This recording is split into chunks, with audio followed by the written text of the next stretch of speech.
Foi horrível ouvir meu pai chorar. Meu pai, um homem grande e forte, chorando porque tinham matado uma de suas filhas. Quando eu vi minha irmã, eu a vejo muito inchada no rosto, muito inchada. Destruíram metade da cabeça da minha irmã. Como um golpe. Quando encontram minha irmã, os policiais municipais que disseram que não tinha acontecido nada, que não tinham levado ninguém, que eles mesmos a tinham levado para um hospital. Minha irmã morreu sozinha no hospital, pois ainda estava viva quando a encontraram. Então eu digo para a promotoria, sabe de uma coisa? Esse cara está me mandando mensagens. E o que eles pensaram em me dizer naquele momento foi, entretenha ele enquanto a gente consegue emitir a ordem de prisão. Como se eu fosse uma boneca, naquele momento me senti como entretenha ele, então me veio à mente a imagem de uma mulher que entretém um homem. Os promotores sempre fingiam não ver e não faziam nada. Nós levamos todas as testemunhas para eles, nós levamos as pessoas que viram minha irmã passar nas horas em que a levaram, ou seja, eles não investigaram nada. Tudo foi feito por nós. Eu tive que procurar, eu tive que falar com as pessoas, aguentar ouvindo de tudo, eu implorando, pedindo, por favor, eu peço para vocês. Ele matou minha irmã. Eu só preciso comprovar isso. A Eugênia Machuca teve sua vida tirada em outubro de 2017. Seu corpo foi encontrado a apenas alguns quarteirões de sua casa e apresentava sinais claros de que havia sofrido. A partir desse momento, sua irmã Liz, na busca por justiça para Eugênia, começou a perceber as falhas e omissões que existem dentro da promotoria. Por isso, decidiu agir e criou o coletivo Flores no Coração, onde acompanha e orienta outras vítimas. Olá, boa tarde. Meu nome é Elizabeth Machuca Campos. Sou natural de Ocoyoacá, estado do México, irmã de Eugênia Machuca Campos, assassinada em outubro de 2017. Bom, estou aqui para contar um pouco da história da minha irmã e como foi que ela me levou a acompanhar outras famílias vítimas de desaparecimento e feminicídio. A minha irmã... Bem, nós éramos uma família tranquila, sabe? Como todas as famílias, unidas, porque tínhamos muita união, minha irmã e eu, minha mãe. No dia 27 de outubro, isso nunca vai sair da minha cabeça. Eu sou artesã. Todo ano eu ia trabalhar em Guanajuato, no Cervantino. Eu me dedicava a vender doce de leite artesanal. Naquela época eu estava no Cervantino.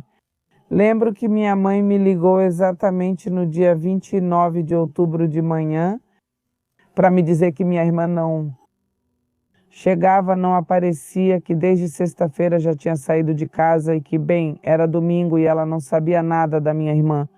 Achamos estranho, porque minha irmã não costumava sair e se saía ou não chegava ou se faltasse um dia, ela avisava a minha mãe, mamãe. Minha irmã tinha uma lan house onde meus pais moram. Ela trabalhava em uma empresa porque o filho estudava direito. Em uma escola particular, pois não dava conta, ela já tinha 3 filhos. Ela decidiu trabalhar, pois os custos da universidade do meu sobrinho já estavam altos.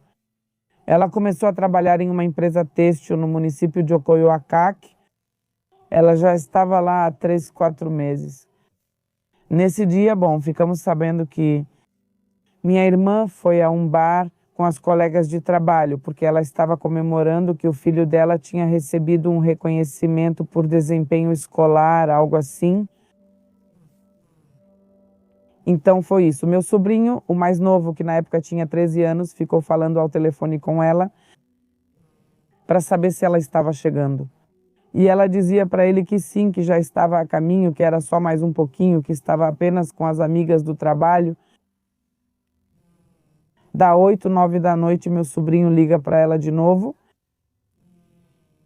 Dá para ouvir sim, atenderam, mas com muito barulho. Não era mais a mãe dele que atendeu. Minha mãe me contou isso quando me ligou e eu disse, mãe, já passaram mais de 74 horas, você já pode denunciar. Isso é desde o primeiro dia em que ela não está. Você já deveria ter denunciado. Ela, pelo que me contou, disse que já tinham procurado nos municípios vizinhos.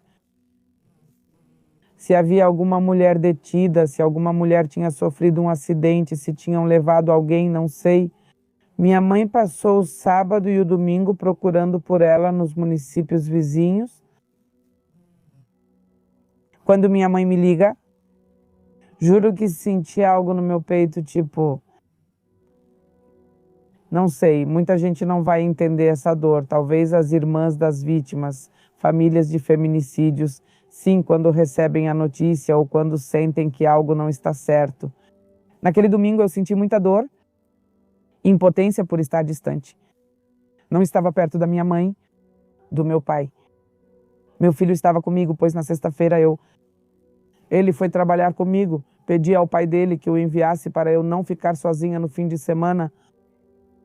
Quando minha mãe me diz isso, vou direto ao terminal comprar uma passagem de avião para meu filho voltar e ajudar a procurar a tia dele.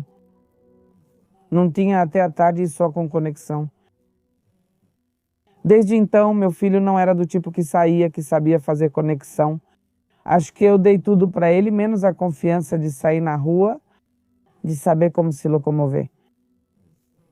Então, mesmo com todo o medo que eu estava sentindo por causa da minha irmã, eu disse: sabe de uma coisa, filho? Não vai acontecer nada. Você irá para a próxima cidade sem descer do ônibus. Outras pessoas entrarão e você chegará em Toluca, onde seu pai estará te esperando. E foi assim. Eram 4 ou 5 da tarde. 4 mais ou menos eu o levei. Ele foi embora. Mas depois de uma hora comecei a sentir mais ansiedade, comecei a sentir uma sensação muito ruim no meu peito. Fechei a barraca que tinham nos dado para vender. Fui para o hotel. Eu tinha levado um notebook pequeno, porque meu celular não funcionava muito bem e eu precisava deixá-lo conectado na tomada para continuar com bateria. Então comecei a investigar com quem minha irmã tinha estado, quem eram os amigos com quem ela tinha saído, onde ela tinha estado. Acredite, a gente já sabia naquela época, quer dizer, já tínhamos a foto da pessoa, que depois soubemos que foi quem a matou, porque ela estava no bar, estava com 2 amigas que naquele dia roubaram a bolsa dela, roubaram o salário recém-recebido dela e também o celular. As supostas amigas. Essas amigas, minha irmã levava elas para casa, minha mãe me contava que também como ela levava comida, ela levava para todas. Minha irmã ajudou muito elas.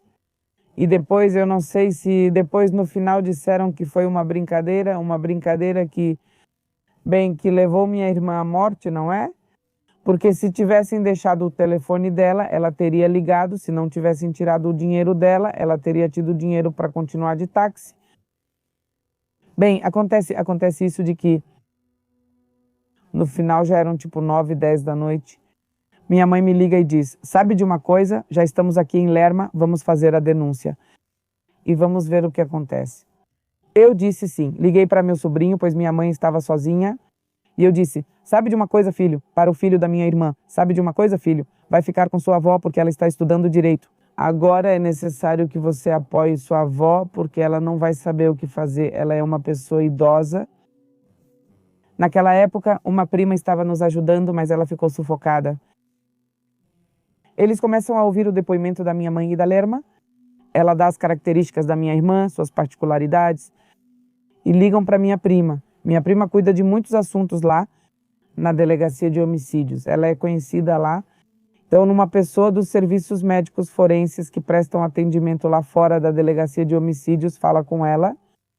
Ela diz: sabe de uma coisa? Não me leve a mal, mas seria bom você ir ao Instituto Médico Legal.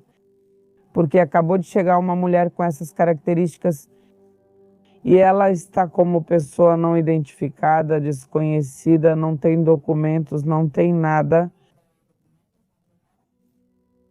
São basicamente as mesmas características que estão sendo mencionadas aqui.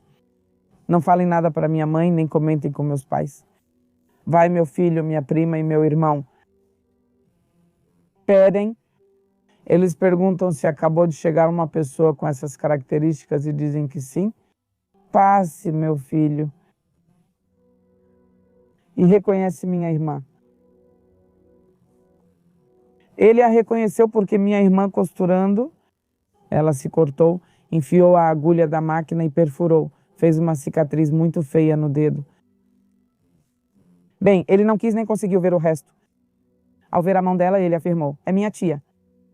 Entra minha prima, pois ela disse que sim, entra meu irmão, mas tristemente era minha irmã, que ela tinha sido transferida do hospital, de um hospital de Toluca, que os próprios policiais municipais do município de Coyoacán tinham detido, porque minha irmã tinha sido deixada jogada a uns 600 metros de um rio, a 2 quarteirões da minha casa, e a 2 quarteirões de uma meia-irmã que eu tenho, no meio das nossas casas, ela tinha sido deixada jogada.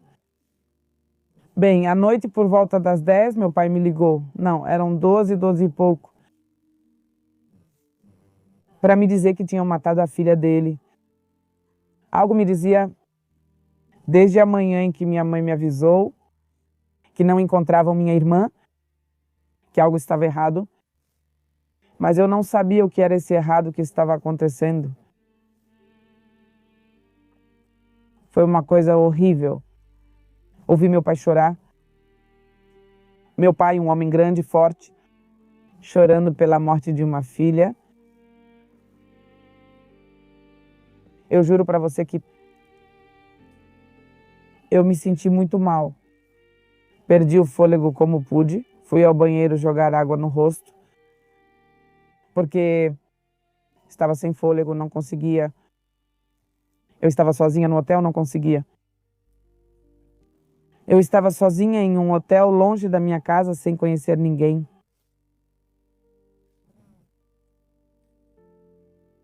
A única coisa que eu fiz, fui até a janela e vi caminhões passando. Eu juro para você que eu queria sair da raia e pegar um táxi. Queria chegar logo na casa dos meus pais. Pensei e disse, não pode acontecer a mesma coisa comigo. Liguei para o meu marido e disse, por que você não me avisou? Por que você não me contou? Por que o meu pai? Por isso não queria te contar, já que você está sozinha, com medo de que você venha, não sei. Eu disse, sabe de uma coisa? Vem me buscar porque quero ficar com meus pais. Consegui ver minha irmã? Não acho que seja minha irmã, não acredito que seja ela. Ela chegou às 4 da manhã por minha causa, foi o mais cedo. Chegamos. Quando cheguei, minha mãe já me esperava do lado de fora de casa. Chorando, minha irmã estava dentro, deitada. Quando eu vejo minha irmã, eu a vejo muito inchada no rosto, muito inchada. Destruíram metade da cabeça da minha irmã. Com um golpe. Quando encontram minha irmã, os policiais municipais afirmaram que nada ocorreu, que não tinham levado ninguém, que eles mesmos a levaram ao hospital. Minha irmã morreu sozinha no hospital, pois quando a acharam ainda estava viva. Liz tinha certeza de que, se as autoridades não tivessem escondido onde sua irmã estava, ela não teria perdido a vida sozinha. Com o tempo, ela percebeu que muitas vezes as próprias autoridades não avisam para que seu município não fique marcado como um ponto vermelho de violência. Então você acha que ninguém falou nada ao encontrá-la para evitar que a notícia viesse à tona? Quando a levam para o hospital, eles a operaram, mas minha irmã faleceu na cirurgia devido à gravidade da lesão na cabeça. Ela é levada ao serviço médico legal da promotoria para que pudessem iniciar uma investigação, porque como tinham roubado o telefone, a bolsa, tudo da minha irmã, eles não tinham como saber quem ela era. Ainda bem que essa pessoa estava lá exatamente quando meus pais foram fazer a denúncia. Eles disseram que se não fosse por isso, ainda não saberíamos nada da minha irmã. Nesse mesmo dia, meus filhos, minhas sobrinhas começaram a investigar quem era a pessoa que estava com minha irmã. Minha irmã tinha 36 anos, esse cara tinha 25, acho, 26. O namorado dela era mais novo que ela. O companheiro dela. Eu não entendo o porquê. Minha irmã se relacionou com alguém mais novo, mas acho que não era a primeira vez dela.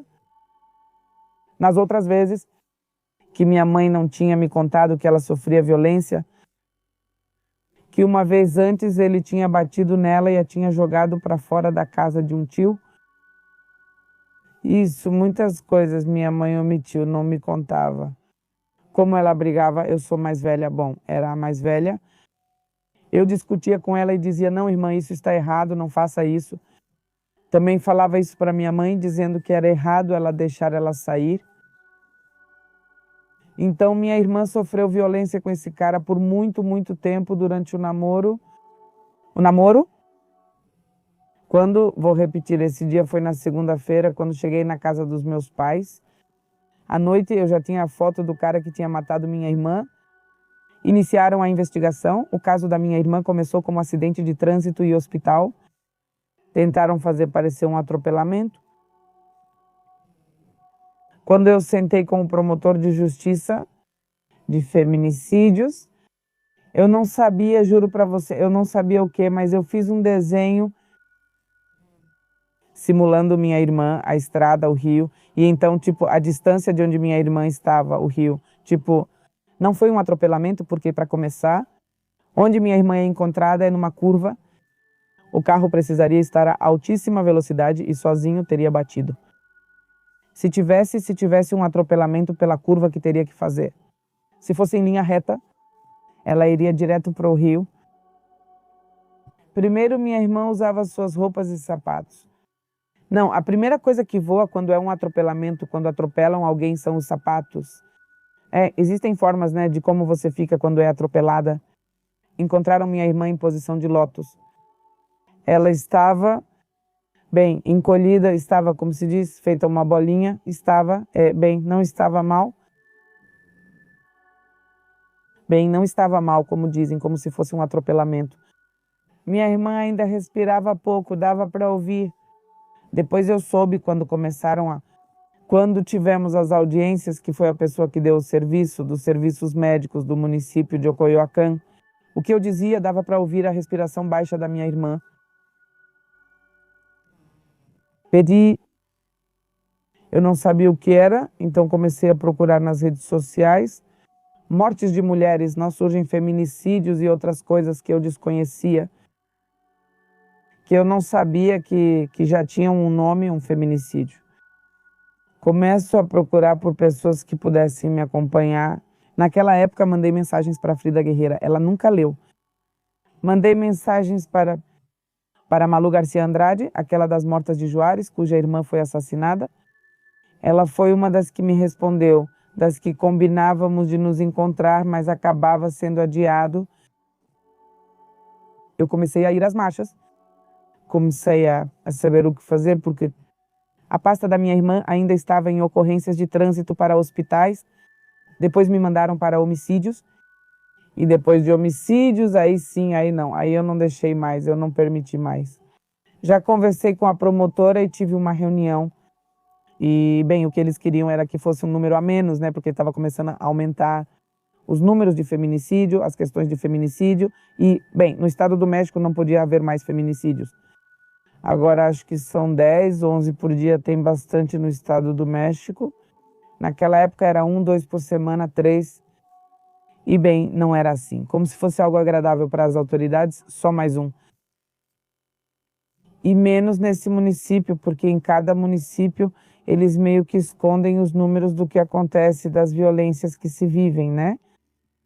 Então começo a me reunir com a promotora e analisar o caso da minha irmã até que ele é transferido para feminicídio. No feminicídio havia uma promotora tão horrível que, de verdade, não entendo como deixavam ela sentada ali. Então, a professora Irma, essa promotora, toda vez que tínhamos reunião, dizia: você e eu somos como um casal. Em um instante podemos estar de mãos dadas, nos abraçando e nos beijando. Em outro momento podemos até nos xingar assim mesmo. Era que eu não tinha jeito para falar com as pessoas. Eu não tinha essa sensibilidade de, bem, não ser tão cruel nas minhas expressões, no que eu dizia, com as famílias de vítimas de feminicídio. Eu também não sabia. Aos poucos eu fui percebendo, né, que dentro da própria promotoria eu também fui vítima de violências.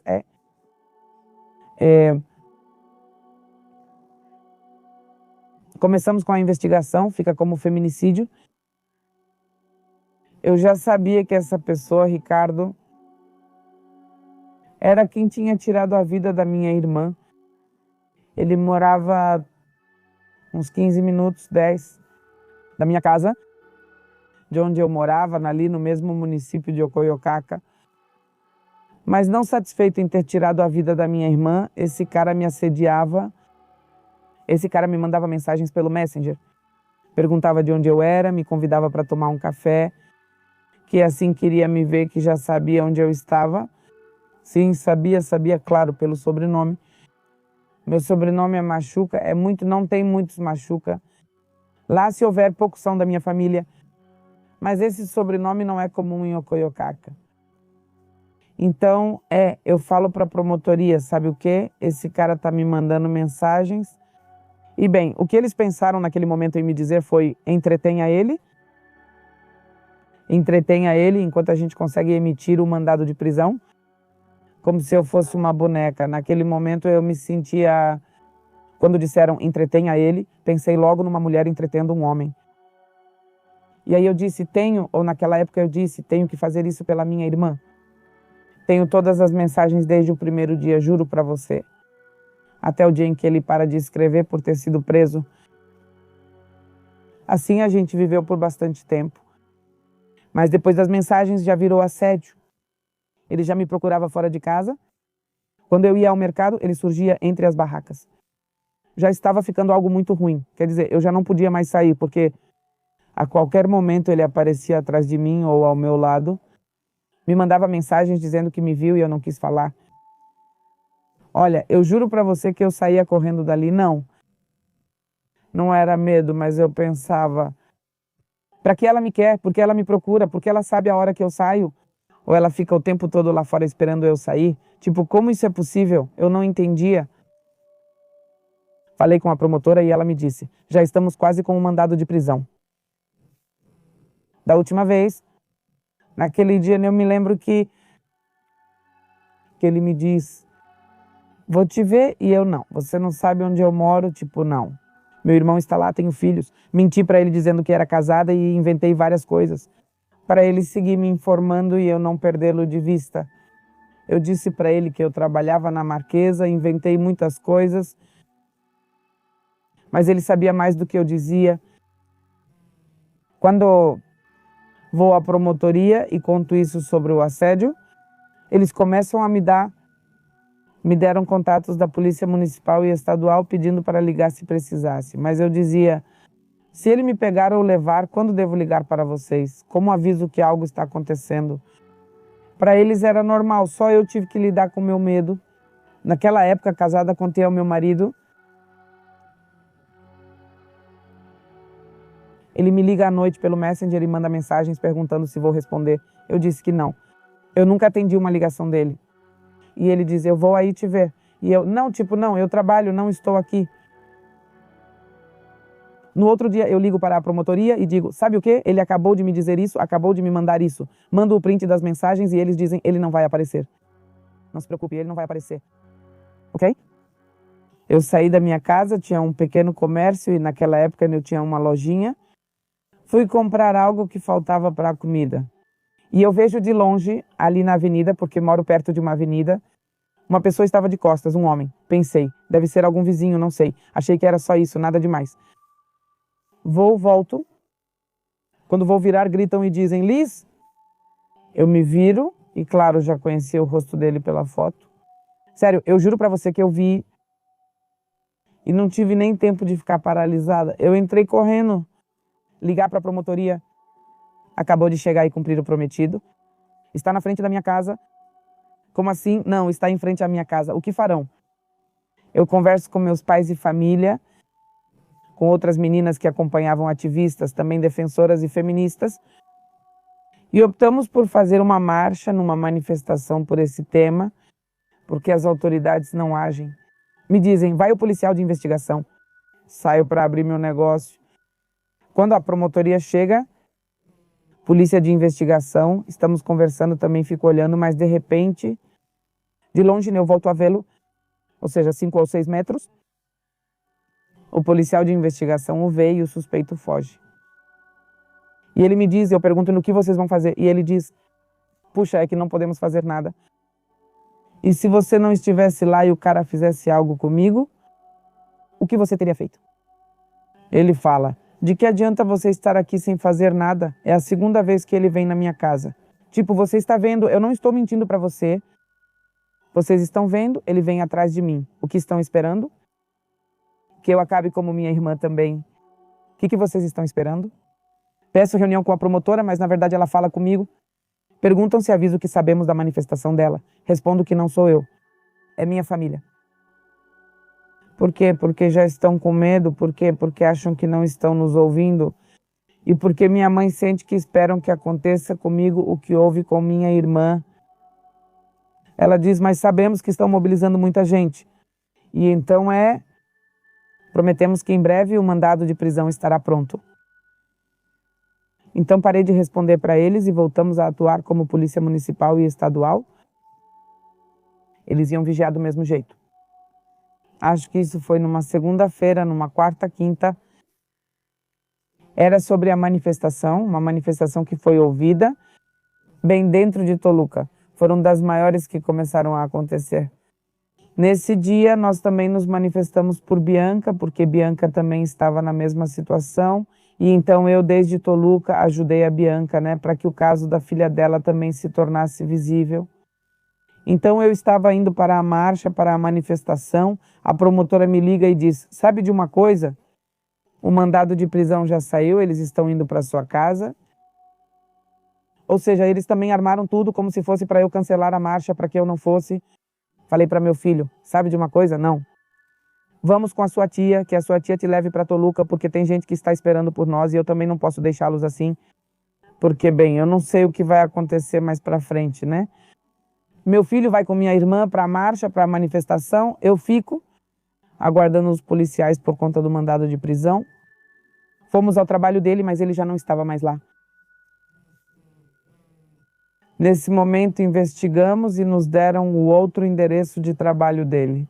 Fomos 2 dias e nisso me acordavam de madrugada para que eu os acompanhasse, para que pudesse ser cumprido o mandado de prisão.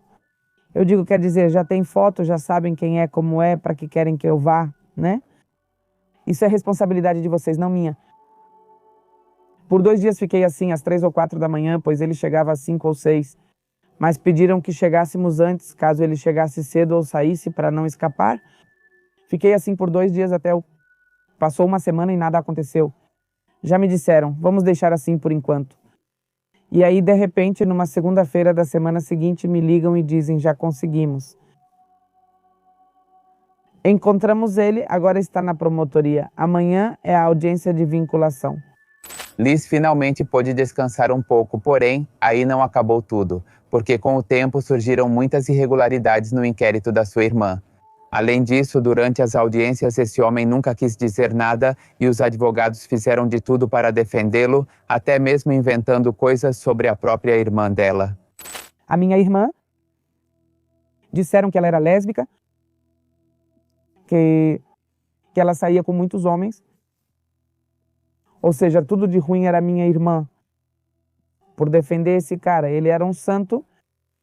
Ele, então, não sabe por que estavam acusando ele se ele não tinha feito nada. Quando ele era um viciado, quando ele e o irmão dele, não sei, todo o tempo que esse cara ficou detido, o irmão dele levava pessoas fora do meu negócio para me apontar. Para provarem que fui eu quem colocou o irmão dele na cadeia. Eu vivia com medo. Por quê? Porque eles eram viciados. Eu não sabia o que poderiam fazer comigo. Tudo isso foi contado para a promotora, mas nada foi feito. Em uma manifestação que uma família de pessoas desaparecidas me pediu e nós damos, eu acompanho e disse, bom, trago novamente o tema da minha irmã, pois é como se você não os torna visíveis, é como se, bem, nada acontece. Nada muda, é só mais um crime, mais uma audiência e tudo continua igual. É um caso isolado. Então chegamos à promotoria, naquela época ela estava nos esperando. Havia muitos policiais estaduais no local. Não nos permitiram o acesso, a irmã Milan saiu. E nesse dia acho que teria sido melhor eu ter ficado calada, porque eu disse para ela, tipo, você lembra quando me disse que éramos como um casal? Melhor focar nas coisas boas que você disse. Não, mas agora vai se ferrar. Não acho justo o que estão fazendo com o caso da minha irmã. Eu acho que isso foi o mais grave que eu fiz para que, de feminicídio, que eles reduzissem, mudassem para homicídio com perspectiva de gênero, porque a minha irmã não deram sentença de feminicídio.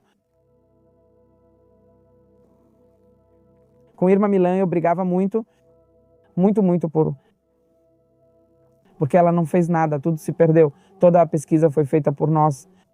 Nós conseguimos os vídeos, eles não fizeram nada. Os ministérios públicos deles sempre fingiam ignorância e nada faziam. Nós levamos todas as testemunhas para eles. Nós levamos as pessoas que viram minha irmã passar nos horários em que a levaram. Ou seja, eles não investigaram nada. Tudo foi feito por nós. Fui eu que precisei procurar e falar com as pessoas. Aguentar que me dissessem de tudo, eu implorando, pedindo, por favor, eu peço para vocês. Ele matou minha irmã, eu só preciso comprovar isso. Minha irmã deixou 3 filhos. Acredite, muita gente me ajudou, ou outras tantas bem. Evitavam problemas, pois são conhecidos em Ocoioacá, essa família. Mas mesmo com tudo isso, chegamos à audiência de sentença e ele recebeu 47 anos e 9 meses. Ele estava em Lerma naquela época, pois os pais dele tinham uns terrenos que venderam agora onde foi construído o trem de Toluca ao observatório. Então, eles receberam muito dinheiro. O filho deles estava bem em Lerma. É uma prisão pequena que parece um hotel. Quando o Cervantes entra, eu já acompanhava alguns temas. Ao saberem que eu já tinha recebido a sentença e como consegui, várias famílias passaram a se aproximar de mim. Como eu tinha conseguido obter uma sentença? Bem, eu pedi que fizessem fazer tudo que a promotoria mandava evitar, o oposto do que dizia a promotoria. Passei a acompanhar casos de feminicídio. Começamos a caminhar, a marchar. Fomos as primeiras a realizar o encontro na cidade do México de famílias vítimas de feminicídio. Vieram muitas de outros estados de feminicídio. Foi aí que conheci Bianca Moreno, onde conheci esta Yesenia, ou seja, várias famílias de outros estados. Foi aí que começamos a caminhar juntas, a lutar e a gritar por todas. Porque separadas não éramos tão ouvidas quanto se fizéssemos isso por todas, né? Eles nos dão a sentença, começamos a acompanhar. É a primeira reunião que temos com o promotor Cervantes. Quando Alejandro acaba de sair e Cervantes entra, é aí que combinamos as mesas de trabalho. Pelo coletivo, eu faço parte do coletivo Flores no Coração. Primeiro se chamava Se Elas Não Estão, Não Estamos Todas. Mas para mim não foi tão assim, para deixar esse nome, mas mudamos para Flores no Coração.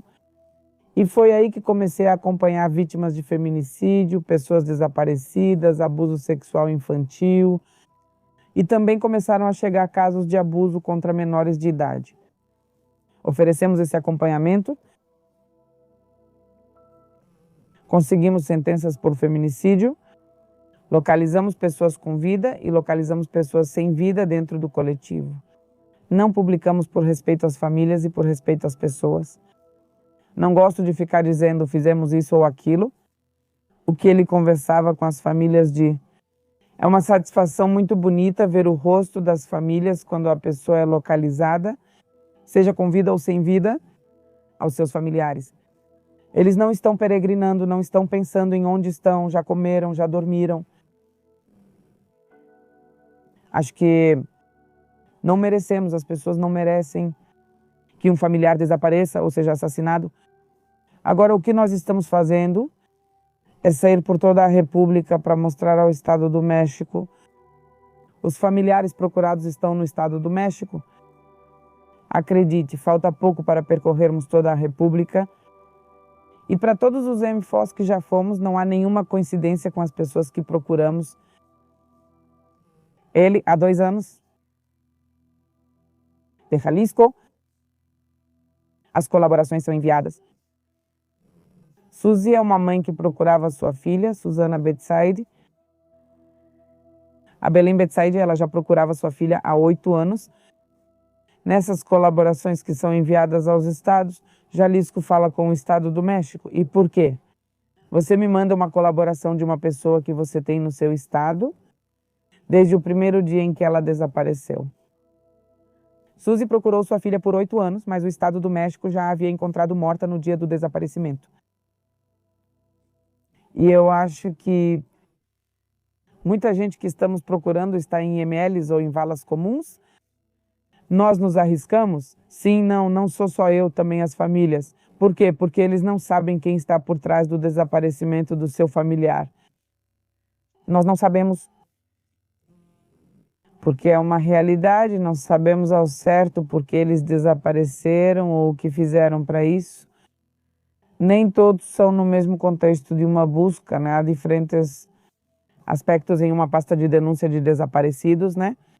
Quando vão embora, quando os pais os levam, por informações que eles têm, quando é mulher e que as levam por tráfico, ou quando a garota é muito bonita e já chamou a atenção de alguém, uma pessoinha dessas que fazem coisas ruins, né? E as levam para serem suas mulheres. Ou quando os levam para trabalhar nos morros, nas montanhas. Ou seja, dentro dos desaparecidos, os contextos são diferentes, nem todos são iguais. E não porque eles sempre dissemos para a promotoria também já disse, ou seja, nós estamos procurando pessoas, não estamos procurando crimes. Nós estamos procurando as pessoas, se elas têm algum crime, porque para cumprir um mandado de prisão, primeiro encontre a pessoa e depois execute o mandado. Mas mostre pra gente o que você está dizendo, não é? Porque é muito fácil dizer que eles fizeram quando não estão aqui para se defender. Primeiro precisaríamos achá-los e depois tudo o que você está me dizendo, acho que está se tornando normal. Que pessoas estejam sumindo. Bem, eu acho que em Jalisco, a maioria dos desaparecidos deste lado está em Jalisco. Nas valas comuns localizadas, quantas pessoas, quantos corpos, quantos restos? Porque são restos, né? Fizeram um massacre lá em Jalisco, com um sítio que foi localizado no ano passado, e em dezembro localizaram mais. Agora saiu que em Veracruz foi localizada uma fábrica com uma infinidade de restos de pessoas. No estado do México foi localizada uma cova em Tenango com 8 pessoas. Em La Marquesa com 6 pessoas, 3 pessoas. Eu sinto que no estado do México é uma cova clandestina. Todo o estado do México. Temos muita serra e floresta. Só que não, ou não sabem onde procurar, ou sabem e fingem que não sabem por causa das pessoas que os fazem sumir, né? Não sei. Pedimos transparência para os municípios, para que nos deem dados sobre suas valas comuns. Nem todos os municípios colaboram ou fornecem informações de forma transparente. Sabemos que nos cemitérios eles podem enterrar à noite. Sabemos que lá há valas comuns que podem indicar 2 pessoas, mas ao abrir você pode encontrar 3 ou 4 corpos. Ou seja, falta uma cova forense, ou seja, falta muito no México para poder descartar tudo o que eles têm, sabe? Se a cidade do México e o estado do México se analisassem a genética dos corpos que têm, fizessem o cruzamento com as pessoas que estamos procurando, eu acho que elas estão lá, eles têm muitas pessoas que estão desaparecidas. Só que eles não fazem isso. Olha só que no ano passado fizemos a primeira brigada de busca metropolitana, Yalatlaco, Ajusco. Já fizeram buscas no Ajusco. Participamos desde 2020, acho, 2019, quando começaram as brigadas de busca. Já houve resultados positivos.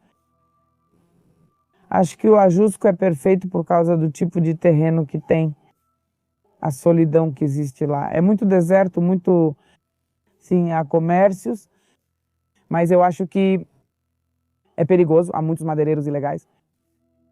Lá, eles encontraram muitas pessoas lá, é um lugar onde costumam abandonar pessoas.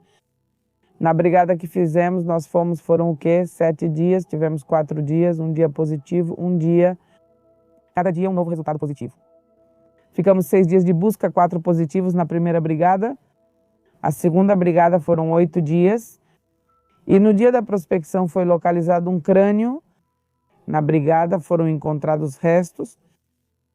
Agora vamos fazer a terceira brigada, do lado da Marquesa Salazar. Daquele lado também foi assim. Bem, campo para atirar, para enterrar. Quer dizer, a terra, justamente ocuparam ela para enterrar pessoas, né? Então, 3 anos, mais ou menos em dezembro, a ex-comissária de busca de pessoas do Estado do México, professora Sol, me ligou e me disse: sabe de uma coisa, Liz? Acabamos de receber uma informação anônima, em que lá em cima, na Marquesa, há 3 crânios. Nos acompanha assim? Sim, de fato havia 3 crânios.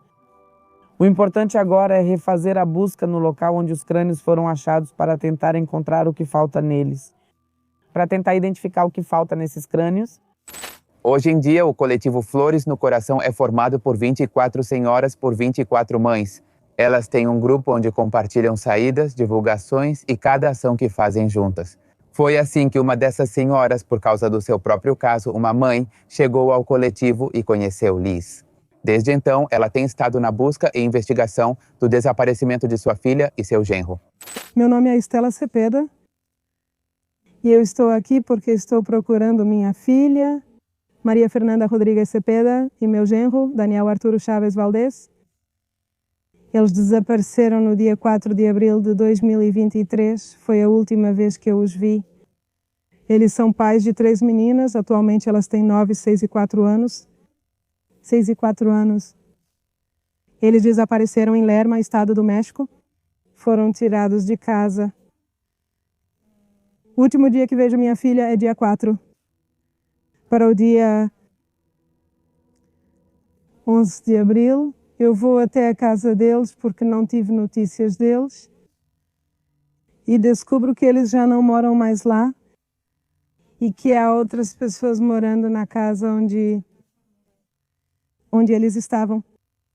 Essa casa era habitada por eles recentemente, porque meu genro tinha uma propriedade, herança dos pais dele, para ele e para o irmão dele, e que estava sem testamento. Então ele decide alugar e depois vender. E como parte do pagamento recebe uma casa, que é de onde eles são tirados. Recebe essa casa, ele pensando que assim iria conseguir resolver a questão de que não tinha testamento, né? Então ele diz: bom, eu vou ficar com essa propriedade e o irmão dele iria receber o pagamento pela outra parte. E nenhuma das duas coisas aconteceu, porque nem pagaram a casa para o irmão dele e então eles já foram retirados deste domicílio. Nada foi feito com essas pessoas que continuam morando nas 2 casas que acabaram sendo pai e filha. O irmão do meu genro não participa em nada da busca pelo seu irmão, não participa em nada relacionado às suas sobrinhas. Então, eles são retirados de lá. Essa data foi a última vez que eu os vi. E no dia 4 de abril de 2023, eu repito, no dia 11 já tinham outras pessoas morando lá. Me disseram que meu genro alugou para eles, com todos os móveis e vendeu para eles minhas roupas, porque eles vestiam as roupas da minha filha, ela e um dos homens que estavam lá. Me dizem que haviam deixado tudo para eles. E eu pergunto para eles como é possível que ela tenha vendido suas roupas para eles. E ela me diz que sim, que eles não estavam lá quando alugaram para eles e que quando chegaram eles já não estavam mais. Mas quando eu questiono como é possível que minha filha ia sair sem sapatos, porque quando eu a vi pela última vez ela estava usando uns Crocs e percebo que na casa estão os 2 pares de tênis que ela tinha, como se ela os tivesse lavado. Ela confirma que venderam para eles. Pergunto como é possível e ela diz que estavam levando coisas. Então eu disse, como assim? Se não estavam, se eles alugaram para eles por mensagens e eles chegaram e não tinha ninguém, como é possível que depois me digam que sim, que levavam coisas? Eu vou com as autoridades no dia 14 e essas pessoas já não estavam mais lá e me mostram uma foto e dizem, essa é a mulher que estava lá, e eu digo que sim. E depois eu descubro, numa busca que eu estava fazendo em campo, que essa mulher tinha acabado de sair da prisão por crimes contra a saúde. Então, depois disso, obviamente, as autoridades não fizeram nada naquele momento. Essas pessoas foram embora e levaram os móveis que estavam lá. E todas essas coisas, da primeira casa do meu genro, no sábado, 8 de abril, tiraram as coisas que minha filha ainda tinha lá, móveis, o berço das meninas dela, tiraram tudo. Como se quisessem mostrar que eles tinham ido embora, que tinham levado suas coisas, quando na verdade, bem, não levaram nada. Assim já se passaram 3 anos de buscas em todos os lugares, em seméfos, no campo. Em todos os lugares temos procurado para saber deles. Na verdade, certa vez me ligaram dizendo que minha filha trabalhava em cabines. Também que tinham levado eles para Puebla, que eu não os procurasse mais, que eu os deixasse descansar em paz, que eles já não estavam aqui. E tem sido muito desgastante, porque eles só queriam separar, né, a propriedade sem testamento e cada um ficar com a sua parte e eles resolverem lá. Felizmente, as meninas, por diferentes circunstâncias, estavam comigo e justamente eu tinha ido ver minha filha no dia 4 de abril, porque eu ia levar as meninas para o aniversário de outra neta. Então eu levei minhas meninas e foi a última vez que elas nem sequer puderam se despedir da mãe delas. Essas pessoas que estão na casa continuam lá como se nada tivesse acontecido, nunca tiveram uma audiência na promotoria. Sim, foram prestar depoimento na primeira vez, mas só isso, quer dizer, eles não continuaram pagando a casa. Iam pagar para o irmão do meu genro, nada. Ou seja, eles vivem lá como se nada tivesse acontecido. Enquanto isso, bem, eu procuro minha filha onde for possível. Minhas netas, no começo, sentiam muita falta da mãe delas, perguntavam muito por ela. Minha neta mais velha estava brava com a mãe porque dizia, por que ela não avisou? Por que ela não vem? Por que ela não procura a gente? Até que eu tive que contar para ela que a mãe dela estava desaparecida, que eu não sabia onde ela estava e que eu estava procurando por ela. E, inclusive, ela me acompanhou em uma passeata que teve aqui no dia 8 de março. E foi aí que ela meio que percebe, né, que a mãe dela estava desaparecida e que ela não era a única, que havia muitas pessoas desaparecidas. Elas cresceram assim. A menor, hoje com 4 anos, tinha 1 ano e meio quando minha filha sumiu. E ela cresceu então, sentindo falta da mãe, querendo saber de onde vem, né? Exatamente. Ela me dizia que ela queria me acompanhar no meu trabalho. Perguntei por que ela queria ir e ela respondeu. E ela me disse para buscar, para encontrar, porque eu já quero encontrar minha mamãe. Então fomos, começamos a procurar os parentes do meu genro, sem saber por que eles tinham ido embora assim, sem avisar. E chegamos ao município de Ocoyoacac. Eles disseram que não sabiam de nada. E aí alguém, minha filha, me disse, me deram um endereço de um ônibus para você ir. E eu nem sabia o que era um ônibus, eu imaginava que ônibus era um micro-ônibus. Quer dizer, e deixamos lá a ficha com o meu telefone. E nesse mesmo dia, a representante do coletivo, Elizabeth Machuca, entrou em contato comigo, me ligou e me deu apoio desde aquele dia até hoje. Sempre digo a elas, quando vamos ao IML e saímos, é uma esperança, temos mais uma esperança. Porque nesse IML ela não está, nesse IML não encontramos o familiar dela. Acho que enquanto não os encontrarmos nos IMLs, eles estão vivos, né? Mas Ministério Público, o que faz para achá-los? Eles conduzem toda a investigação de todos os casos e famílias. Eles é que têm as informações. É verdade que eles não podem ser obrigados a dizer nada, né? Se você for dar seu depoimento para que fique registrado no processo. Mas eu acho que o Ministério Público sabe como procurar, como fazer para que possam se manifestar. E não fazem isso. Acho que eles estão sobrecarregados com casos de desaparecidos e com a violência, tanto de gênero quanto feminicídios. De verdade, estamos normalizando tudo o que está acontecendo. Ou seja, já não achamos uma pessoa desaparecida, estranha, ou um feminicídio.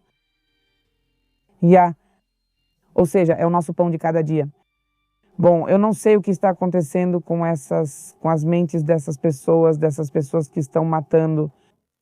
Acredite, por mais que tentem dizer, é que as mulheres procuram isso. Quer dizer, não procuramos nada, não vamos nos enganar.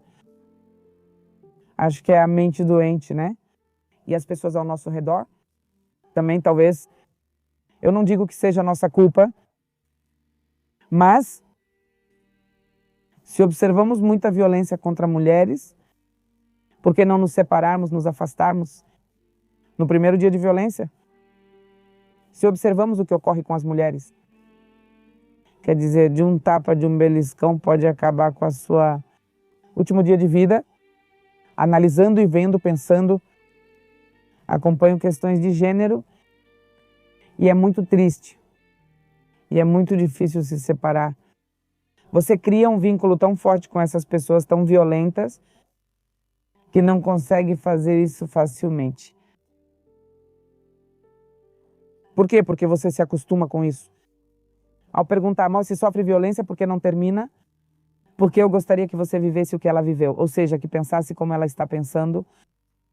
Ou seja, para nós parece comum. É uma codependência que temos deles que não é fácil. Precisamos de ajuda psicológica, precisamos de muito apoio, muita informação para conseguir deixar essa pessoa violenta. A principal razão pela qual esse coletivo foi criado foi para apoiar outras pessoas que estivessem passando pelo mesmo que ela. No começo tudo corria bem, porém com o tempo começaram as ameaças tanto de autoridades quanto de pessoas de fora. Liz faz parte do Mecanismo Federal de Proteção para Pessoas Defensoras de Direitos Humanos, mas o apoio recebido tem sido muito mínimo. Quantas famílias disseram ou levaram a promotoria que foram ameaçadas, que continuam sendo ameaçadas, ou pelos mesmos motivos que nos envolvemos em buscar nossos familiares, os familiares deles, pois não sabemos que cordas estamos tocando, a quem estamos incomodando, porque isso é bem verdade. Ou seja, nós casualmente não sabemos, mas as autoridades sabem a quem realmente está se perseguindo de perto, né? Não sabem porque não fazem o seu trabalho, porque para eles eu acho que é bem fácil. Mais uma pasta, mais um assunto antigo. Mas e as famílias que estão passando por isso? E os filhos que os aguardam? Acho que as famílias nunca vão parar de procurar. Se chegarem a procurar algumas famílias é porque a economia não foi suficiente para elas. Ou porque ficaram doentes durante a busca. Porque esse negócio de caminhar sob o sol, sob a chuva, sem comer, sair cedo, voltar tarde, sabe? Quer dizer, dizem, isso é trabalho da promotoria? Eu já disse muitas vezes, é trabalho da promotoria. Mas se eles não fazem, alguém tem que fazer. E esse alguém são as famílias. Acho que os promotores públicos estão muito acomodados, muito satisfeitos, porque não fazem o trabalho. O trabalho fica para as famílias. Nós tivemos que ir em tempestades, ou seja, com chuvas horríveis, sob um sol escaldante, nos expondo a cobras, aranhas, e há um ano fomos fazer uma busca entre Malinalco e Morelos. E um senhor e eu saímos picados por alguns animais que enterrariam uma coisinha assim, mais ou menos desse tamanho, nas nossas costas. E aí a gente começava a ter alucinações, saía com os olhos lacrimejando, buscamos atendimento, mas não fomos atendidos por falta de documento e CURP. A promotoria só acompanha buscas com mandado ou se houver linha de investigação. Já falei para eles, tudo que as mães apresentam é linha de investigação.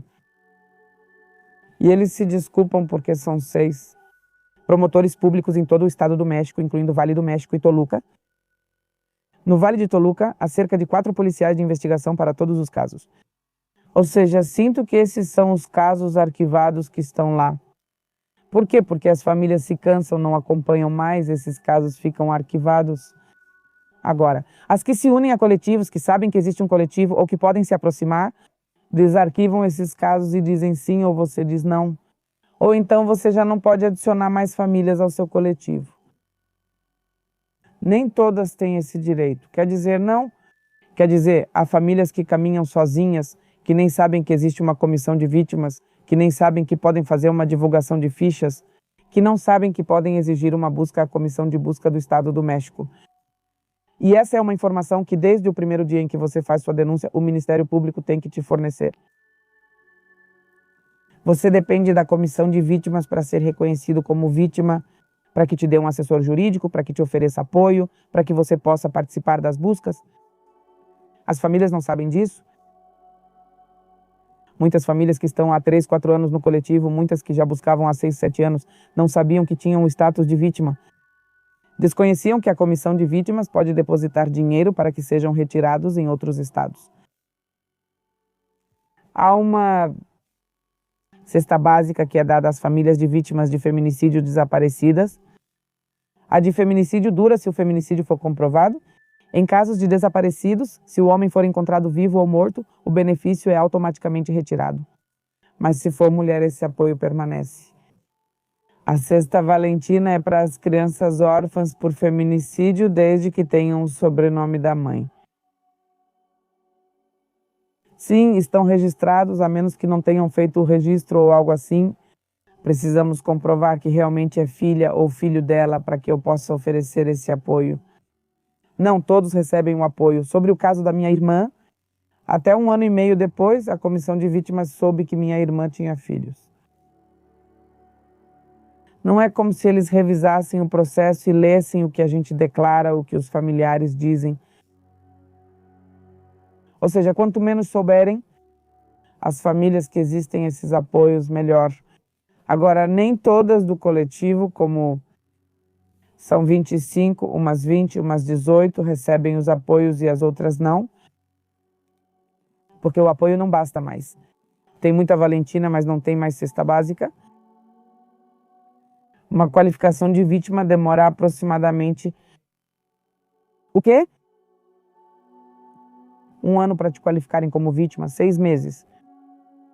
Agora os apoios estão parados, de janeiro até junho, julho, porque agora não tem dinheiro para poder dar a eles esses apoios. E enquanto isso, no que fazem os pais, os avós? O que as crianças fazem? Ou os avós cuidam deles, ou procuram seus filhos, ou trabalham. Eles não conseguem fazer tudo, acabam ficando doentes. As crianças que vão à escola precisam parar para estudar, porque não tem apoio. Não é como se um vovô tivesse a obrigação. Ele já criou o filho dele, não tem obrigação de sustentar os netos. Mas, por outro lado, eles voltaram a ser pais porque ficaram com os netinhos e agora tem que levá-los para a escola e ainda precisam trabalhar e buscar os pais deles. As primeiras ameaças foram há 2 anos. Eu estava trabalhando, eu tenho um centro de pimentas, eu tinha um centro de pimentas, na hora de fechar, onde vendo cerveja preparada. Era o único trabalho que me permitia trabalhar o dia todo, em mesas de trabalho, em buscas. Eu gostava de voltar às 5 ou 6 da tarde para abrir meu estabelecimento e trabalhar até altas horas. Eu abria às quintas, sextas e sábados. E além disso, não temos apoio real de instituições para as buscas. Agora há apoio para as saídas, antes eu bancava a gasolina do próprio bolso. Almoço ou de alguma família, porque bem, nem todas as famílias contam com o apoio, né? Tem famílias que nem têm dinheiro para um sanduíche e aí a gente tinha que levar para compartilhar. Agora já é diferente, agora a comissão já dá apoio para os lanches, para as refeições ou para os cafés da manhã, né? Desde que seja solicitado a tempo o ofício para que possam depositar e dar esse tipo de apoio para as famílias, mas agora nem sempre é assim com tudo isso. Agora a comissão já não diz mais, deposita. Agora o que faz é contratar uma pessoa que se dedica a contratar caminhão, a contratar avião, a comprar as passagens de avião ou um táxi. Eles decidem a que horas comem, o que comem, como comem, pois os pais não dão mais dinheiro. Eles pagam, eu dizia para a comissão, ou seja, se a gente vai para uma busca, saímos às 6 da manhã e voltamos às 5 ou 6 da tarde, eles perdem o café da manhã e o almoço porque não chegaram ao lugar onde vocês pagaram. Estamos enfrentando isso agora e faz pouco tempo. Começaram a mudar isso em dezembro, no final de novembro, até agora de que estão limitando os gastos das famílias de busca. Dentro de tudo isso, deixa eu te contar, eu trabalhava no centro de pimentas. Bom, eu tinha meu próprio centro de pimentas para poder me sustentar, para a gasolina, para as buscas. Tenho uma caminhonetinha que usava para me locomover e levar as famílias. Mas então, numa noite, ao fechar, eu estava de costas, uma pessoa chegou por trás de mim. E é um homem, porque dá para perceber pela voz. E ele me disse para eu baixar, né? Muitas vezes, porque agora são socos e logo podem ser tiros na minha cabeça. Ele me empurrou, machucou meu joelho, cortei minha mão. Me dá um chute nas costas, eu me dobro, eles saem correndo, esse personagem sai correndo.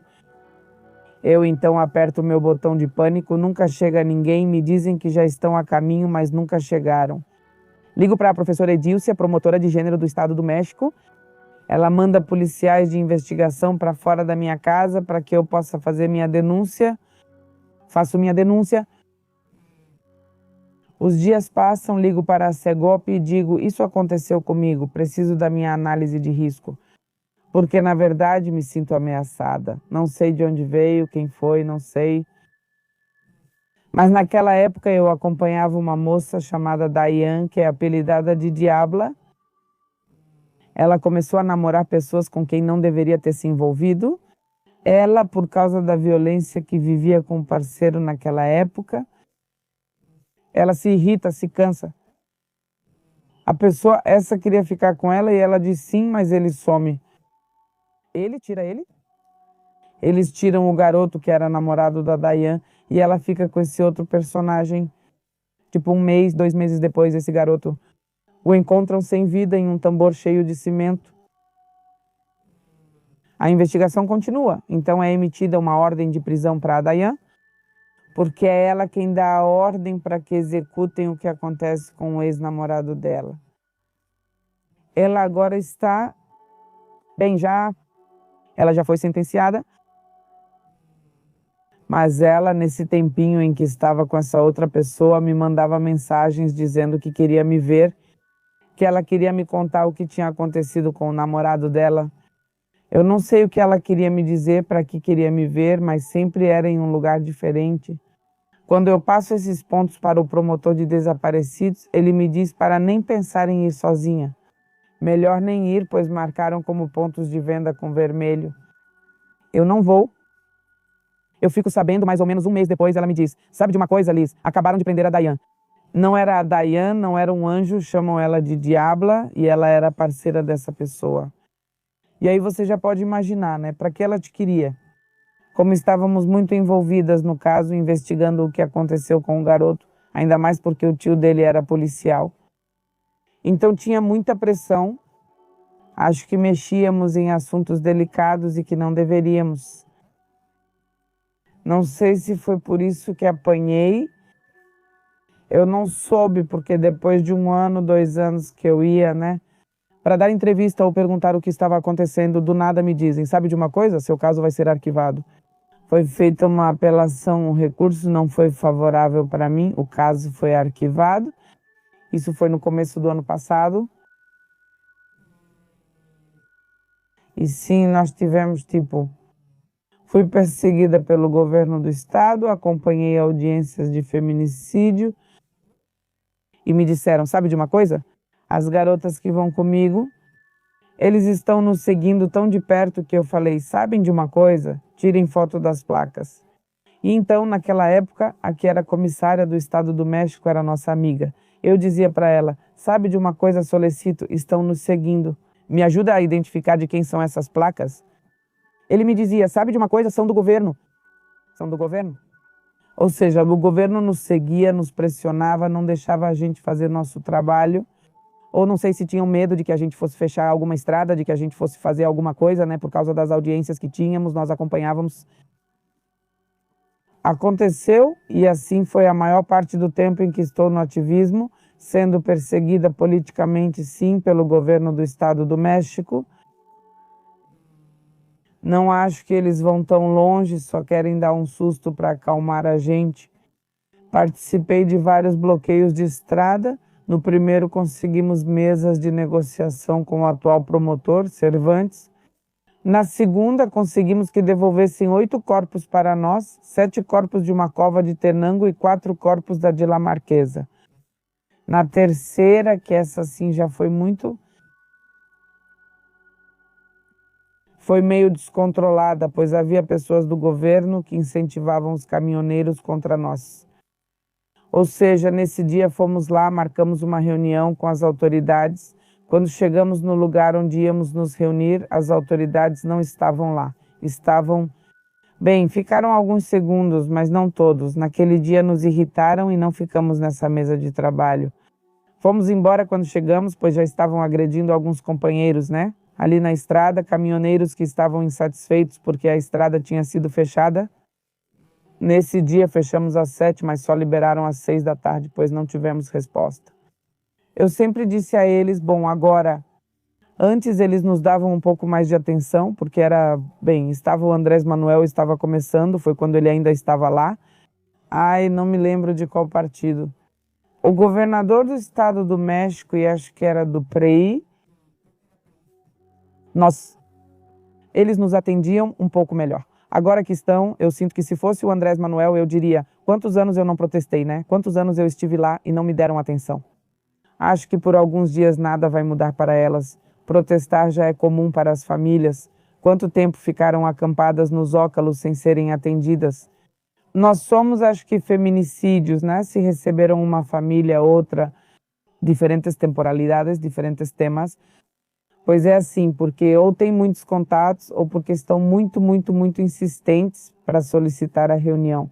Porque desde que entrou Andrés Manuel e agora Sheinbaum, são muito poucos os que foram recebidos. A governadora nem se fala, são assuntos, eu acho que muito midiáticos. Ou assuntos assim que, tem escalado, né, com as autoridades para que possam ser recebidos. Nem todos tiveram a sorte de serem recebidos pela governadora. O que nós pedimos e o que pediríamos à governadora são mais ministérios públicos e policiais de investigação e que cesse a perseguição, que não sejamos perseguidos. Por quê? Porque, as famílias só fazem buscar seus entes queridos, não fazemos outra coisa. Encontrei justiça pela minha irmã, mas sinto que ela não merecia isso. Ela merecia mais. Em primeiro lugar, que não tivessem reclassificado o caso. Né? Acho que isso já é mais o meu ego e o meu eu vou fazer. E eu não fiz isso com a minha irmã, porque eu não tinha as ferramentas, não tinha a sabedoria, não sabia o que mais fazer. Acredita, se a Liz de hoje estivesse lá quando aconteceu com a irmã dela, a Liz de hoje não teria aceitado essa sentença, nem a reclassificação do caso, teria feito muito mais pela minha irmã. Acho que houve companheiras que receberam sentenças de prisão perpétua. Acredito que minha irmã merecia uma sentença dessas. Que meus pais e sobrinhos não tivessem sido revitimizados. Que Queria que minha irmã estivesse aqui e que tivessem dado a sentença devida pelo que aconteceu, não por tudo o que ela viveu. Agora eu faço isso não por mim, faço isso pelas famílias que atendo. Por quê? Porque chegam sem saber e sem orientação sobre o que fazer ou não fazer. Acho que, como muitas companheiras que localizamos nossos familiares ou que conseguimos uma sentença, isso continua com a gente, né? Se a gente sabe. Por que guardar isso? Se podemos ajudar outra pessoa, então temos que fazer isso. Nem todas as companheiras pensam igual. Muitas lutam pelo seu próprio assunto, pela sua própria dor. Se a gente se unisse, seria diferente. Se todas gritássemos juntas, seríamos mais ouvidas do que separadas, cada uma na sua trincheira. Acho que nos faltam muitas coisas para podermos trabalhar unidas, para que não sejamos só a Elizabeth na luta pela sua irmã, ou seja, que seja a Elizabeth com outras irmãs de vítimas de feminicídio ou Estelita com famílias de desaparecidos. Né? O governo quer nos ver separados. O governo acredita, se a gente trabalhasse junto, não sei se você lembra da marcha do Covid, aquela que ficou enorme, que todo mundo se uniu.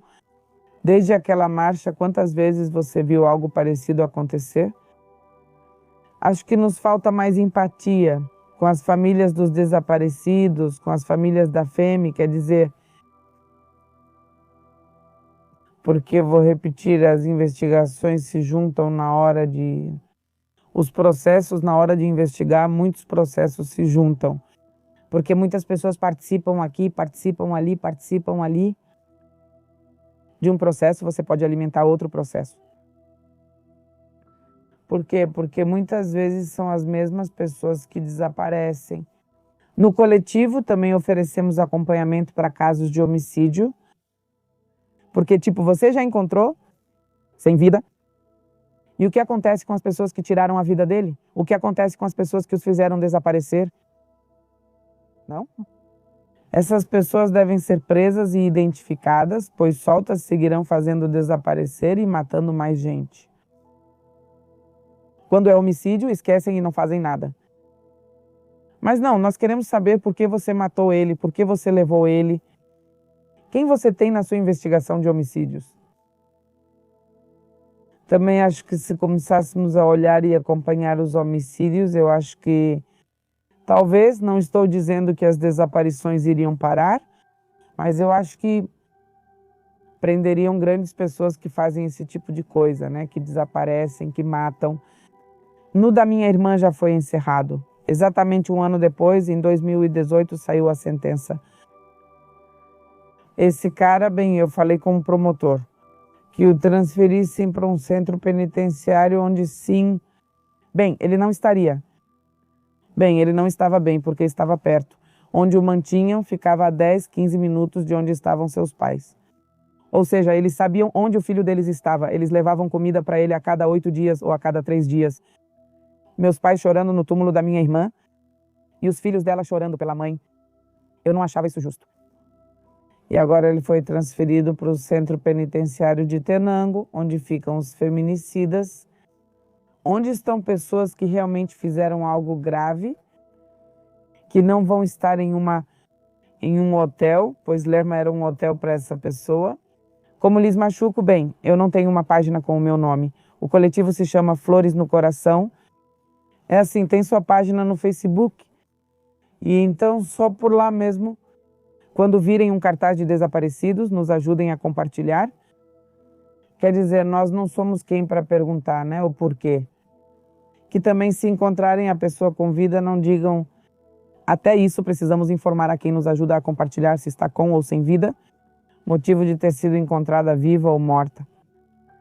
Isso já é um assunto puramente familiar das autoridades. Não temos por que julgar. Afinal, ninguém está livre disso acontecer conosco. Ou seja, sendo boas ou más, isso pode acontecer com qualquer um. Se você chegou até esse ponto do vídeo, eu te lembro que tem meu novo canal que se chama Mesmo que Faltem. São histórias de pessoas desaparecidas ou pessoas que passaram por situações complicadas. Não são feminicídios, mas são outro tipo de histórias. Também neste canal do Pepe Mistério estão sendo postados às sextas-feiras conteúdos exclusivos para membros, que são vídeos que ainda não podem vir a público, né? Ou vídeos que serão publicados antes do tempo. Sim, tem um custo, mas é um custo significativo. Isso é, além das segundas-feiras, quando o vídeo normal é postado, também no outro canal, no mesmo que faltem, os vídeos serão postados às quintas-feiras, às 7 da noite.